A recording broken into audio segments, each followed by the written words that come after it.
Hello Space Engineers, welcome to this 3-minute tutorial. Today having a look at timers. Now in the toolbar configuration we can find timers down in the programmable block group, along with sensors and the programmable blocks. Now the timers come in both a large grid and a small grid version.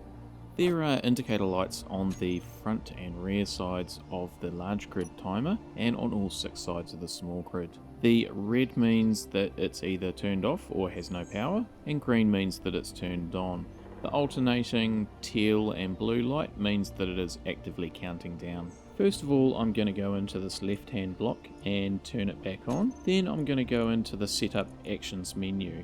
Now this has a toolbar configuration which I can drag and drop individual blocks or groups and set up a specific action for them when the timer is triggered. Now I can put 9 items on this first toolbar, but there are actually 9 toolbars. I can access the additional toolbars by holding the control button and the associated number. So I've loaded an action onto this timer, and rather than using the delay, I'm going to just trigger it straight away. This can be really useful for adding multiple functions to things like sensors and buttons. Now we'll go to the middle timer and use the timer delay. There's a slider bar which we can set the delay from a minimum of 1 second to a maximum of 60 minutes. If we want to enter a specific time, we can click with the left mouse button, the slider, while holding the control key. This will bring up a field where we can enter however many seconds we want. With that set, we can hit the start button and you can see it's now counting down to 0, and then it will trigger and activate our action. Now moving to our final timer on the right, you can see it is actually counting down at the moment.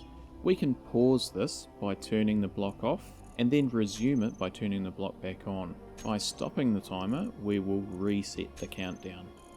Now another useful function we can do with timers is have them self-reset or create a loop. So if we go into the setup actions and put the timer itself in its own toolbar to start. That way when it counts down and triggers, it will also restart the countdown.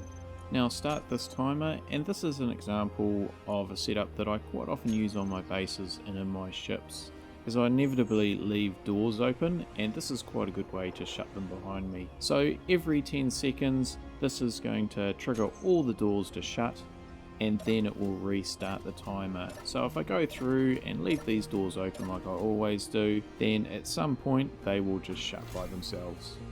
Once again, using the restart function, we can set movable blocks such as pistons and hinges to reverse when they get to a certain point. So I'll load this hinge up onto the toolbar to reverse, and I'll also put the timer in there on start to restart itself. Finally, I'll set the delay so it matches the amount of time it takes for the hinge to swing. There are just so many different ways that you can set up timers to do a variety of different actions, and 3 minutes is just not long enough to go through all of them. Thanks everybody for watching, hope you got something out of today, hope to see you again next time.